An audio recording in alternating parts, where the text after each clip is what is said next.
नमस्कार। देश की आन बान और शान के प्रतीक तिरंगा हमारे राष्ट्रीय ध्वज को बनाने और देश के कोने कोने में पहुंचाने का सौभाग्य जिस भूमि को मिला, उस दौसा जिले की पावन मिट्टी को मैं प्रणाम करता हूं।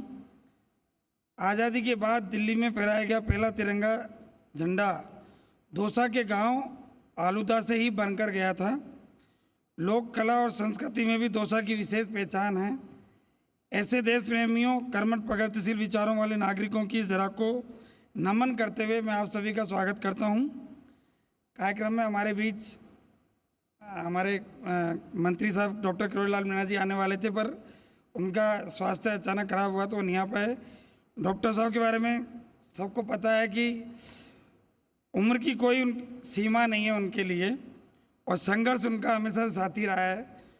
छोटे भाई साहब जगमोहन जी हमारे बीच मौजूद हैं, उनको सब वो साथी रहे हैं डॉक्टर साहब के साथ हमेशा संघर्ष में, और आम जनमानस की आवाज़ सरकार तक पहुंचाने के लिए, उचित समाधान करवाने के लिए हमेशा तत्पर रहते हैं। डॉक्टर साहब, सरकार किसी की भी रही हो, डॉक्टर साहब ने हमेशा जनमानस की आवाज़ उठाने के लिए सड़कों पर संघर्ष किया है हमेशा से।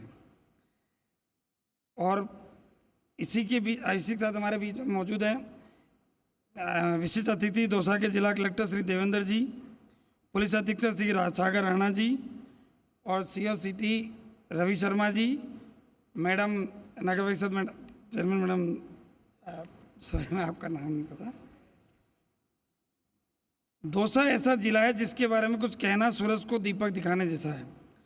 संस्कृत में व्याख्या है दौसा मतलब दो सा, संस्कृत में दो स्वर्ग को कहते हैं, यानी ये जिला स्वर्ग जैसा है। ये देवभूमि है। दौसा शहर को देवनगरी के नाम से पहचानते हैं। यहाँ शहरवासियों को प्राचीन पंच महादेव का आशीर्वाद मिला हुआ है। यहाँ झाजीरामपुरा में भगवान शिव के दर्शन होते हैं तो मेहंदीपुर बालाजी में बालाजी महाराज का आशीर्वाद लेने देश दुनिया के लोग कोने कोने से पहुँचते हैं। और फिर पपलाज माता जी की महिमा को कौन नकार सकता है। तो ऐसी देवभूमि दौसा में आज हम इस कार्यक्रम का आयोजन करने का अवसर प्राप्त हुआ। और जैसा कि पिछले दिनों हमारे भारत के वीर सैनिकों ने ऑपरेशन सिंदूर के जरिए दुश्मन देश और वहाँ पल रहे आतंकियों के दांत खट्टे किए हैं, हमारी वायुसेना ने पाकिस्तान के 9 एयरवेज तबाह करे हैं। दौसा जिले में भी ऐसे वीर सैनिकों की कमी नहीं है। हमारे क्षेत्र के वीर जवान देश के अलग अलग हिस्सों में सुरक्षा मोर्चा संभाले हुए हैं। उन्हीं के बल पर हम निर्भय, निडर और सुरक्षित रह पाते हैं। मैं बात करूं जी राजस्थान की खास मुहिम स्वर्णिम राजस्थान की, तो स्वर्णिम राजस्थान एक कार्यक्रम नहीं है बल्कि हमारा एक सपना है। जी राजस्थान खबरों के मामले में पूरे राजस्थान में सबसे मजबूत पकड़ रखता है। भारत के टीआरपी के पैमाने पर हम 50% से अधिक मार्केट शेयर के साथ लंबे समय से लगातार नंबर 1 बने हुए हैं। बात करें आज के कार्यक्रम की, तो हम सालों से देख रहे हैं कि कैसे हमारे आसपास कई लोग सामाजिक दायित्व निभा रहे हैं और अंतिम पंक्ति में बैठे व्यक्ति को मदद पहुंचाने का कार्य कर रहे हैं। तो हमारे मन में ये भावना होती है कि इन्हें पहचान और सम्मान देने की ज़रूरत है। राजस्थान में इतनी छुपी हुई प्रतिभाएं हैं जिन्हें एक मंच देने का हमारा प्रयास है, और हमने अभी तक अलग अलग शहरों और जिलों में पहुंचकर स्वर्णिम राजस्थान के इस कारवां के जरिए समाज के उत्थान में लोगों को सम्मान देने का प्रयास किया है। आज के इस कार्यक्रम में भी हम अलग अलग क्षेत्र में काम करने वाले लोगों को सम्मानित करेंगे। ये वो लोग हैं जो बिना चर्चा में आए नींव की पत्थर की तरह अपना काम करते हुए मजबूत समाज बनाने का कार्य करते हैं। समाज को, क्षेत्र को, प्रदेश को और देश को नई दिशा दिखाने का कार्य करते हैं। ऐसे लोगों से हम प्रेरणा लेते हैं और उम्मीद करते हैं कि समाज के दूसरे लोग भी इनको देखकर आगे बढ़ेंगे।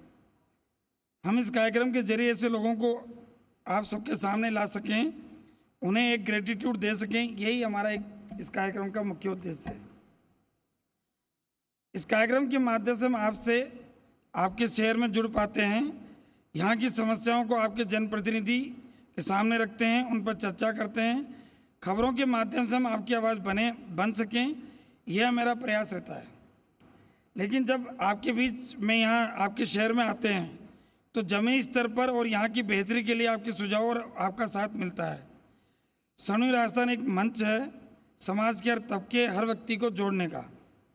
ये विजन हमारे परम सम्माननीय chairman sir doctor Subhash Chandra ji का है। वह कहते हैं स्टेट मेक्स ए नेशन, यानी जिस तरह राज्यों के मिलने से देश बनता है, उसी तरह किसी भी प्रदेश के विकास और समृद्धि की कल्पना वहाँ के जिलों के जुड़ाव और विकास के बिना नहीं की जा सकती। इसीलिए जी मीडिया का प्रयास है कि प्रदेश के विकास में सभी जिलों की भागीदारी बराबर की हो और विकास की इस धारा में शहर और ग्रामीण क्षेत्र भी अलग अलग ना हो। इसी कड़ी में अलग अलग जिलों से होता हुआ आज ये कारवां दौसा जिला पहुंचा है।